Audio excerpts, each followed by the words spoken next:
നമസ്കാരം.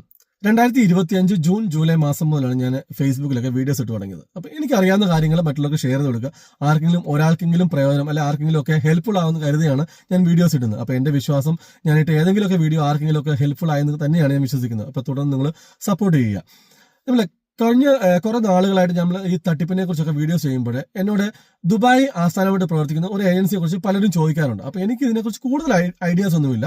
പക്ഷേ ഇതിനിടയ്ക്ക് ഒരു മാസം മുമ്പേ ഒരാൾ എന്നോട് പറഞ്ഞു, ഇതുപോലെ ഈ ഏജൻസിക്ക് പൈസ കൊടുത്തു, ഇപ്പൊ പൈസയും ഇല്ല, ജോലിയില്ല, വിസയില്ല, ഒന്നുമില്ല, ഇപ്പൊ തിരിച്ചു ചോദിക്കാൻ പറയുമ്പോഴും അവരിങ്ങനെ ഇന്ന് തരാം നാളെ തരാമെന്ന് പറഞ്ഞുകൊണ്ടിരിക്കാന്ന് പറഞ്ഞു. അപ്പൊ അതിനുശേഷം ഈ കഴിഞ്ഞ ഒരു 10 ദിവസമുള്ള ഒരു 4-5 പേര് എനിക്ക് മെസ്സേജ് അയച്ചിട്ട് ചോദിച്ചു, ബ്രോ ഇതുപോലെ ദുബായ് അയർലൻഡിലേക്ക് ഇതുപോലെ വിസ ചേരുന്ന ആരെങ്കിലും അറിയാം. ഞാൻ പറഞ്ഞു, ഞാൻ അങ്ങനെയുള്ള ആൾക്കാരോട് കോൺടാക്ട് ചെയ്യാറില്ല. കാരണം അറിയാവുന്നവരാണെങ്കിൽ പോലും ഞാൻ ആരെയും റെക്കമെൻഡ് ചെയ്യാറില്ല, ആരോടും കോൺടാക്ട് ചെയ്യില്ല. കാരണം എന്തെങ്കിലും ഒരു വള്ളിക്കെട്ടുണ്ടെങ്കിൽ നമുക്ക് മൊത്തത്തിൽ അത് നാണക്കേട്. അതുകൊണ്ട് ഞാൻ അങ്ങനെ എന്റർടൈൻ ചെയ്യാറില്ലെന്ന് പറഞ്ഞു. ഇങ്ങനെ ഒരു ഏജൻസി ഇതുപോലെ കെയർ ഗീവർ എന്ന് പറഞ്ഞ അയർലൻഡിലേക്ക് പൈസ കൊടുത്ത് ആളെ കൊണ്ടുവരുന്നുണ്ട്. അപ്പൊ ഞാൻ ചോദിച്ചു ഏത് ഏജൻസി ആണെന്ന് ചോദിച്ചു. എന്നിട്ട് അവർ പറഞ്ഞു ഡീറ്റെയിൽസ് അയച്ചു തന്നു. അപ്പൊ ആ ഏജൻസിയുടെ പേര് സാവിയൻ കൺസൾട്ടൻസി. അത് ഞാൻ നേരത്തെ പറഞ്ഞ ആൾക്ക് പൈസ പോയെന്ന് പറഞ്ഞ ആ ഏജൻസിയുടെ പേര് തന്നെയാണ് സാവിയൻ കൺസൾട്ടൻസി. ദുബായ് ആസ്ഥാനമായിട്ട് പ്രവർത്തിക്കുന്നു. അവർ ഓഫീസ് കാര്യങ്ങളൊക്കെ മലയാളം ഉൾപ്പെടെ അവിടെ ജോലി ചെയ്യുന്നുണ്ട്. അവര് കെയർ ഗീവറായിട്ട് 2 വർഷത്തേക്കുള്ള പിന്നെ അതിനുശേഷം റിന്യൂ ചെയ്യാൻ പറ്റുന്ന കോൺട്രാക്ട് ആണെന്ന് പറയുന്നത്. അവര് 12,000 ദിർഹംസ് ആണ് അവർ ചോദിക്കുന്നത്. അവിടെ ഇനീഷ്യൽ സ്റ്റേജിൽ തന്നെ നമ്മൾ ഫുൾ പേയ്മെന്റ് ചെയ്യണം. ഇല്ല, നിങ്ങൾക്ക് ഫുൾ പേയ്മെന്റ് ഇല്ലെങ്കിൽ ആദ്യം 7,500 ദിർഹംസ് കൊടുക്കുക, പിന്നീട് ബാക്കി രണ്ടാമത്തെ ഗഡുവായിട്ട് 7,500, 15,000 വരും. ഇൻസ്റ്റാൾമെന്റ് ആകുമ്പോൾ 15,000, വൺ ടൈം ആണ് 12,000. ഇങ്ങനെയാണ് ഇവർ ചെയ്യുന്നതെന്ന് പറഞ്ഞു.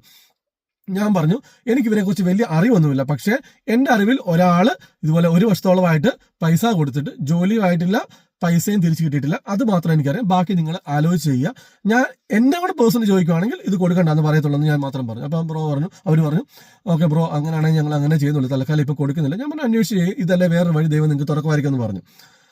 അതിനുശേഷം ഈ കഴിഞ്ഞ ഒരു 3-5 ദിവസത്തിനുള്ളിൽ ഇതേ അനുഭവം വന്ന് 3-4 പേര് എന്നോട് ചോദിക്കുകയുണ്ടായി, ബ്രോ ഈ ഏജൻസി കൊള്ളാമോ.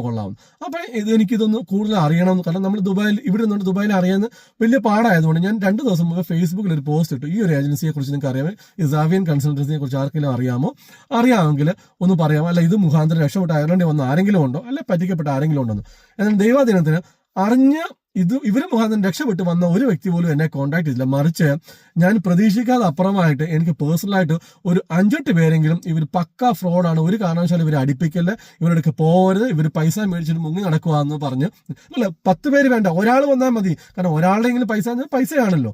പക്ഷെ എന്നോട് ഒരു 5-8 പേര് പറഞ്ഞു, ബ്രോ ഇത് ഒരു കാരണവശാലും കോൺടാക്ട് ചെയ്യില്ല, ഇവർ പക്ക ഫ്രോഡാണ്. ഒത്തിരി പേര് ഇതുപോലെ പറ്റിക്കപ്പെട്ട് പോയിട്ടുണ്ട്. അതിൽ ഒരാളോട് ഞാൻ സംസാരിച്ചപ്പോൾ പുള്ളി പറഞ്ഞത് 2 വർഷമായിട്ട് അന്ന് പുള്ളി ഇതുപോലെ 7,500 കൊടുത്തുള്ളൂ. അപ്പൊ അന്ന് അതുകൊണ്ട് 1,70,000, 2 ലക്ഷത്തിന്റെ അടുത്താണ് പൈസ ഉണ്ടായിരുന്നത് കറൻസിയുടെ വാല്യൂ വെച്ച്. നാളെ പോകാന്ന് പറഞ്ഞിരിപ്പാണ്. ഇനിയിപ്പോ അടുത്ത ജനുവരിയിലാണ് സമയം, അതായത് 2026 ജനുവരി വരെ പറഞ്ഞിട്ടുണ്ട്. ഇങ്ങനെ ഓരോ 100 പ്രാവശ്യം സമയം പുള്ളിയോട് ഇങ്ങനെ മാറ്റി പറഞ്ഞു. പക്ഷെ പുള്ളി ഇനിയിപ്പം അത് കിട്ടത്തില്ല, അത് പോയി എന്നുള്ള രീതിയിലാണ് കരുതുന്നത്. പലപ്പോഴും ഇങ്ങനെയാണ്, നമ്മളെ പൈസ ഈ ചെറിയ രീതിയിലാണ് 2 ലക്ഷം അല്ല 3 ലക്ഷം 4 ലക്ഷം പോയി, ഇനി നമ്മൾ പോയി ആരോടും പറഞ്ഞ് നാണം കണ്ടാൽ നമ്മൾ മിണ്ടാതിരിക്കും. പക്ഷെ അങ്ങനെ മിണ്ടാതിരിക്കുമ്പോൾ ഇങ്ങനെയുള്ള ഏജൻസികൾക്ക് നമ്മുടെ മൗനത്തെ അവരൊരു വളമായിട്ട് കരുതി ഇതുപോലെ അനേകം പേരെ പറ്റിക്കും. ഒരുപക്ഷെ ഇവർ 100 പേരുടെ നിന്ന് പൈസ മേടിച്ചിട്ട് ചിലപ്പോൾ 5 പേരെ വിട്ടിട്ടുണ്ടായിരിക്കും. 5 പേരെ വിട്ടിട്ടായിരിക്കും ഇവർ മാർക്കറ്റ് ചെയ്യുന്നത്. ഞാൻ ഈ പറഞ്ഞ ഏജൻസിയുടെ പലരും എന്നോട് പറഞ്ഞത് ഇവർ നല്ല രീതിയിൽ മാർക്കറ്റിംഗ് ആണ്, നല്ല രീതിയിൽ സംസാരിക്കാൻ കുറെ ലേഡീസിനെ അവർ അപ്പോയിന്റ് ചെയ്തിട്ടുണ്ട്. ഇങ്ങനെ വെച്ചാണ് ഇവർ ആൾക്കാരെ കൺവിൻസ് ചെയ്യുന്നത്. നമ്മൾ ഇപ്പോഴും എനിക്കിത് ഫ്രോഡാണെന്ന് അറിഞ്ഞൂടാ. പക്ഷേ ആൾക്കാരുടെ എക്സ്പീരിയൻസ് വെച്ച് ഇവരുടെ കയ്യിൽ പൈസ കൊണ്ട് കൊടുക്കല്ല, ഇവരെ അടിപ്പിക്കരുത്, ഇവരുടെയൊക്കെ പോരെന്നാണ് പറയുന്നത്. ഇവിടെ അയർലൻഡ്, ന്യൂസിലൻഡ് എന്നുള്ള രാജ്യങ്ങളിലേക്കൊക്കെയാണ് പലരെയും കൂടുതലും പറ്റിക്കുള്ളത്. വേറെ ആരെങ്കിലും ഉണ്ടെങ്കിൽ നിങ്ങൾ കമന്റ് ചെയ്യുക. ഇങ്ങനെയുള്ള ആരെങ്കിലും ഇവരെ കുറിച്ച് കൂടുതൽ അറിവുള്ളവരാണെങ്കിൽ ഈ വീഡിയോക്ക് നിങ്ങൾ കമന്റ് ചെയ്യുക. കാരണം നമുക്ക് കൂടുതൽ അറിയാൻ പറ്റും. കാരണം ആൾക്കാരിലേക്ക് കൂടുതൽ എത്തിക്കാൻ പറ്റും. ഇങ്ങനെയൊക്കെയാണ് നമുക്ക് മറ്റുള്ളവരെ സഹായിക്കാൻ പറ്റുക. കാരണം ഈ തട്ടിപ്പുകാർ ഇന്നലെയും ഇന്നും നാളെ ഈ 2026 വന്നാലും ഇവർ ഒരുപക്ഷെ ഈ പേരല്ല വേറെ പേര് കാണുമായിരിക്കും. പക്ഷെ നമ്മൾ അറിഞ്ഞ കാര്യം മറ്റുള്ളവർക്ക് ഷെയർ കൊടുക്കുക. ആരെങ്കിലും ഇതുപോലെ പാവങ്ങൾ ഇതുപോലെ പെട്ടുപോകാതിരിക്കാൻ നമ്മളെ കഴിവ് നമ്മൾ ചെയ്യുക. അപ്പൊ ഈ ഏജൻസിയുടെ പേര് നിങ്ങൾ ഒന്ന് ഓർത്തു വെച്ചോളൂ, സാവിയൻ കൺസൾട്ടൻസീസ് ആണ്. ഇവിടെ പോയി പൈസ കൊടുക്കുന്നതിന് മുമ്പ് പലരും ഇത് എന്നോട് ചോദിക്കുന്നതുകൊണ്ടാണ്. ആർക്കെങ്കിലും കൊടുക്കാൻ ഇനി തയ്യാറായി നിൽപ്പുണ്ടെങ്കിൽ നിങ്ങൾ ആലോചിച്ച ശേഷം കൊടുക്കുക. ഇവരുടെ കയ്യിൽ നിന്ന് മോശം ഇൻ ദ മീൻസ് പൈസ കൊടുത്തിട്ട് പൈസയും ഇല്ല, വിസയും ഇല്ല, ജോലിയില്ല എന്ന് പറയുന്ന അവസ്ഥയിൽ അനേകം ആൾക്കാർ നമ്മുടെ മലയാളികൾ തന്നെ ഇഷ്ടം പോലെ കേരളത്തിലും അവിടെ ഇവിടെയൊക്കെ ആയിട്ടുണ്ട്. അപ്പൊ അതുകൊണ്ട് ഈ ഒരു ഏജൻസിയുടെ പേര് നിങ്ങൾ ഓർത്തു വെക്കുക. അപ്പം ഇതുപോലുള്ള കാര്യങ്ങൾ മറ്റുള്ളവർക്ക് നിങ്ങൾ ഷെയർ ചെയ്ത് കൊടുക്കുക. മറ്റുള്ളവരിലേക്ക് ഇതുപോലുള്ള കുഴിയിൽ ചാടാതെ ഇരിക്കാൻ നമ്മളെ കഴിയും നമ്മൾ സപ്പോർട്ട് ചെയ്യുക. അപ്പം വീണ്ടും നിങ്ങൾ വീഡിയോസ് കാണുക, ഷെയർ ചെയ്യുക, ഫോളോ ചെയ്യുക. അപ്പം വീണ്ടും കാണാം. Thank you so much.